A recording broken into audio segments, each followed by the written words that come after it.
guys, may bago sa akin dumating. Tara, buksan na natin ang bag.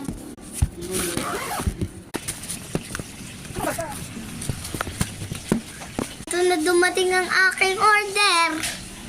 Sorry, inulit ko pala eh. Ito, tara, buksan na natin yung kahon.